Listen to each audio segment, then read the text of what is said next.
everyone, and welcome back to an episode of Around the Tabletop with Blue Hand Gamers.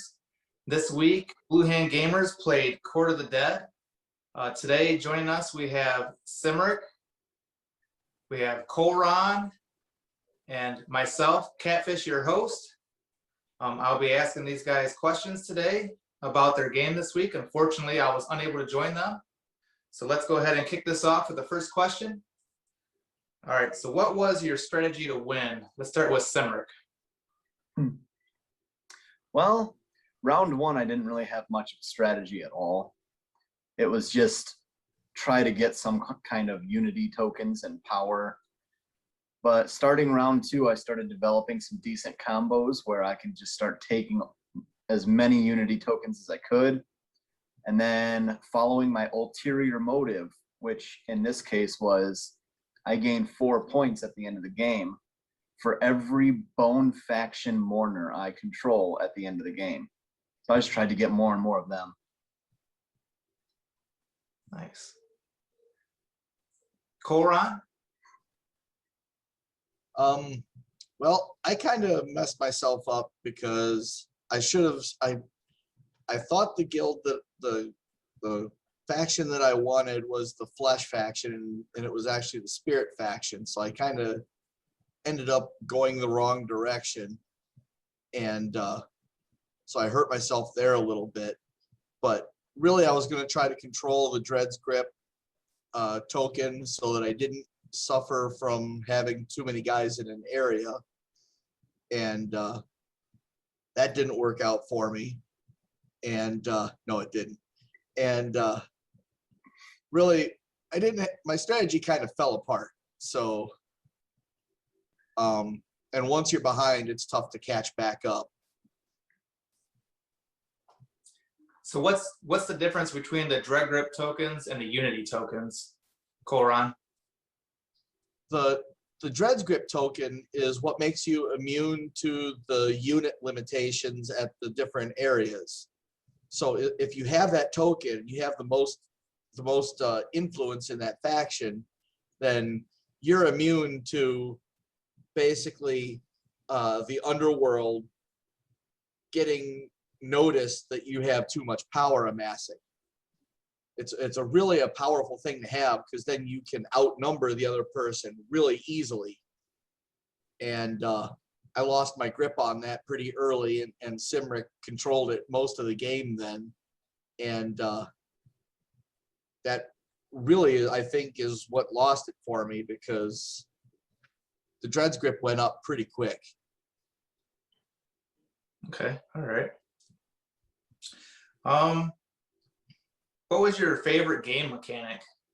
We'll go ahead and start with Simric. Oh man. Overall, I would say the fact that it's a worker placement game. I'm a big fan of worker placements. I own several. I hope to do many, many more different worker placement games on the channel. Even if not recording, just have friends get together and play, because I love worker placements. And the fact that this one had 2 additional mechanics that I've never seen in any other worker placements that I've played, the Celestial Suspicion and the Dread's Grip threat tracks, just added so much more depth that you had to pay attention to the entire game. Nice. Yeah, I definitely heard about that a little bit, and we'll touch up on that a little bit later. But Colron, what was your favorite game mechanic? I like the court cards, the cards that you draft at the beginning of each turn that really change the way everything works. Simric made great use of the Mourners cards. I never managed to get very many Mourners, but this game has so many different mechanics just kind of mashed together and kind of thrown out, and they all work really well together, I thought. But they do work very well together. Nice. So I have to say, I liked the court cards, but I like the whole game as a whole.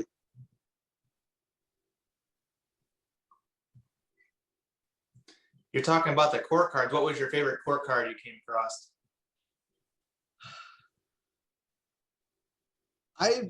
This game, I realized that Malefestros is a lot more powerful than we thought the first time we played. So I made a little more use of him. Simric had a Mourner's card that would basically exhaust one of my Mourners. So anytime Malefestros came up, I grabbed him so that I could cancel his canceller ahead of time. So Simric, he was saying that you like the Mourner's cards. What was your favorite Mourner card that you came across? One of my favorite parts about this game is the names and listening to all of us try to pronounce them. I don't know if I pronounced many of them right, but Xiall, Xiall, that's how I pronounce it. She would allow me to spend one single bone influence to get a bone faction Mourner's card, which in fact gives me that Mourner and the affiliated guild figure that goes with it. So it's kind of 2 for 1. So with me getting her a couple of times, I'd say she was one of my favorites. Nice. All right. Was there anything that you didn't like about the game? We'll start with Koran. I lost.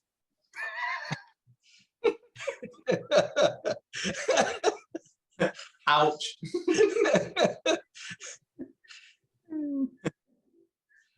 No, it's honestly a great game, and I want to play it again so you can check it out.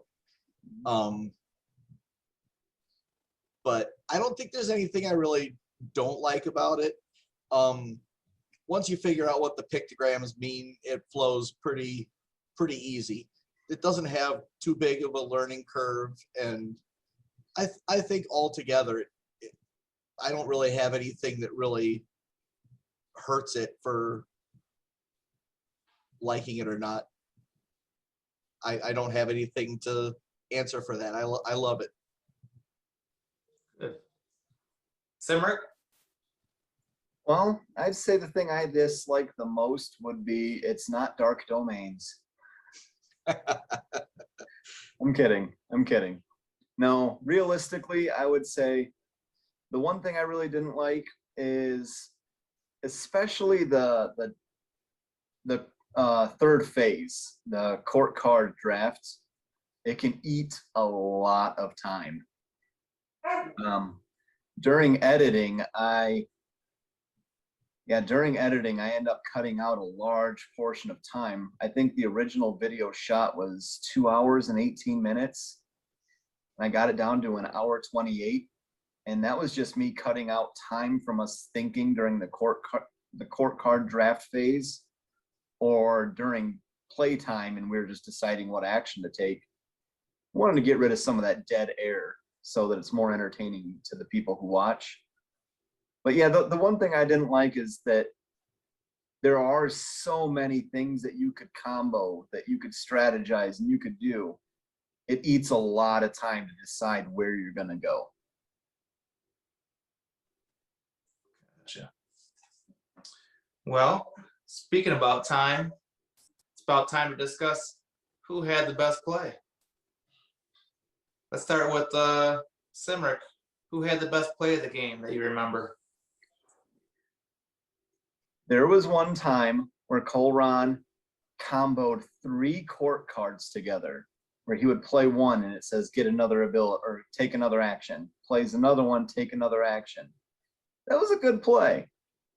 However, I would like to say comboing Elianastis court card played by myself while at the same time completing my Wallows card, that was a pretty big move for me. I would put my vote on that one. All right. Koran. I don't know. There was so many plays that were made, and it's I think Gee, I really don't know. I have to fall back on Malefestros to playing him in defense of my 1 or 2 Mourners that I had. It's both a good play and a bad play because I started playing defensively against Cimric, and every time I do that, it ends up costing me points. And so that defensive move, while it was a great defense, it really ended up, I think, costing me the game playing defensively, like I always do. Surprise. Do you think playing Malefestros like that made him a herald of cancel culture?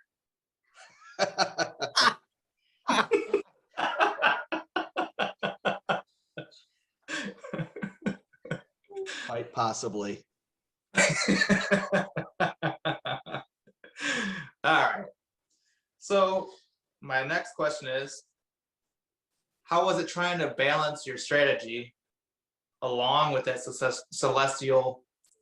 How was it trying to balance your strategy with the celestial suspicion and the dread grip? It sounded like those 3 things became quite a task for you guys to work with and try to keep moving forward. So I'm curious to see how you guys handled that. Koran, you want to go ahead and start this one? I actually accidentally ran the Dread's grip to 10 once and got swiftly slapped on the back of the hand for it by the underworld.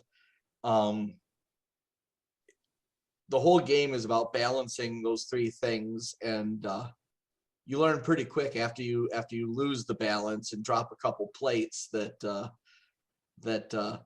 underworld and the angels don't. You can buy off the angels, but the underworld doesn't like you getting too powerful. So I didn't balance very well, and that hurt. But it's a big part of the game. Simric, how about you? To me, this is right up my alley.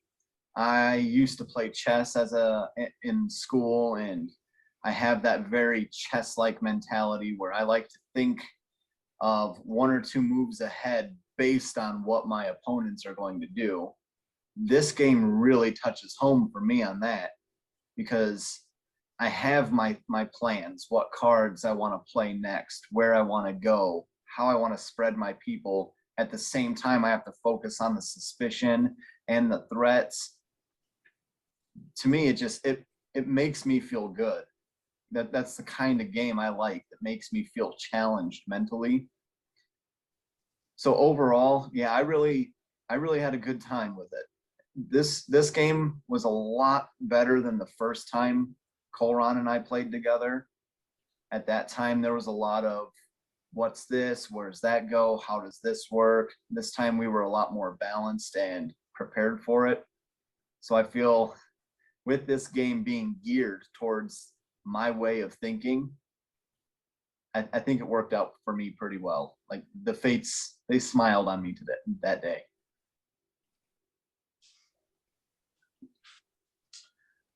Nice, nice. Well, what was your favorite guild? We'll go ahead and start with Simric. I don't remember the guild names specifically, but on the board, the very first guild is a bone faction. And if you have controlling presence in that guild, you gain 3 Etheria straight up. And I held on to that guild the entire game, and that Etheria starts adding up. It allows you to do a lot more than your opponents can. Do you want to elaborate a little bit more on the Etheria, how that kind of plays in the game? Well, the Etheria is what you use as, it's kind of like a currency. You pay Etheria in order to recruit more Mourner cards or guild figures. You pay Etheria to the Celestials during phase 6. You have to pay them their dues for them to look the other way. But yeah, Etheria is basically the currency of the underworld, and let's face it, I was rolling in it. At first, when you said it, I thought you were saying Ethereum, and then I realized you're saying Etheria. I was like, oh, there's cryptocurrency in this game. But Colron, who is your favorite guild? Well, I like the Dreads Grip Shroud guys that give you that token. Like I said earlier, I just picked the wrong faction to start with.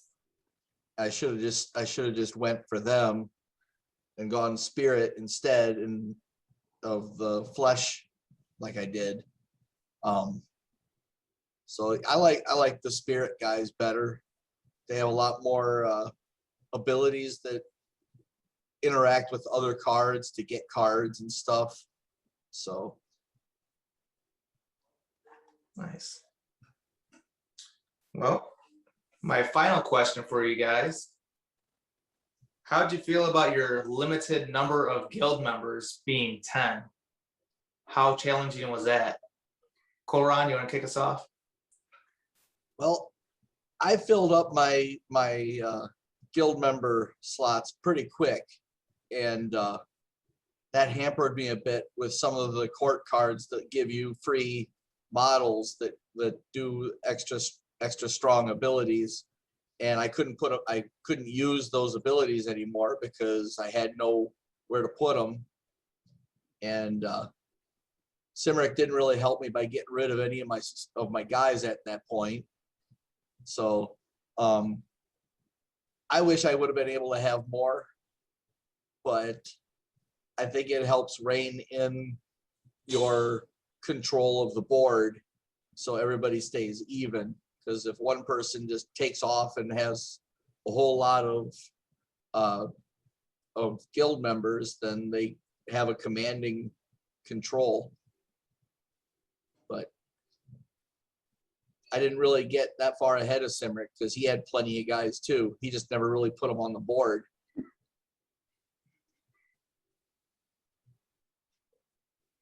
Nice. Cimric, how about you? Like Colron said, I never really actually got to the point where I maxed out.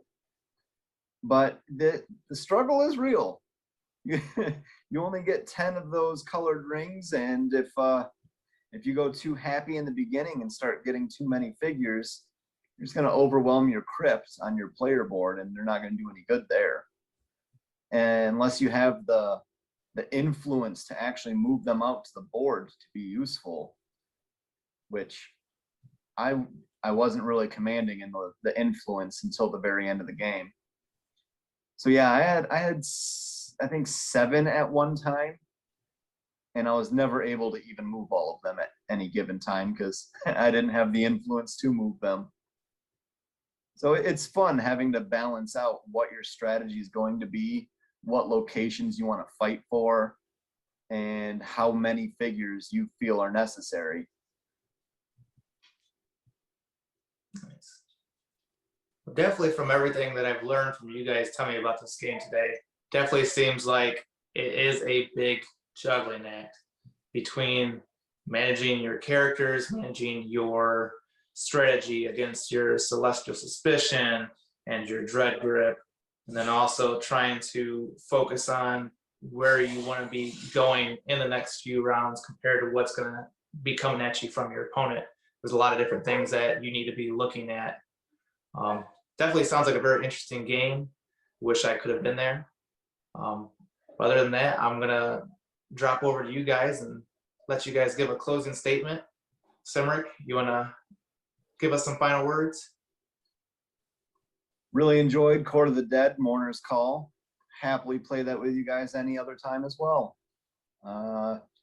Stay tuned and be ready for Scythe coming up next week. Colron, any closing statements from you? Court of the Dead, great game. Again, I really look forward to being able to play it with like more than 2 people. I think more people would really change the game you would have a lot more fighting over areas, and it would change the dynamics a whole lot. I think it's also up your alley, Catfish. I think if I had to play against both of you guys, I'd sweat a little bit.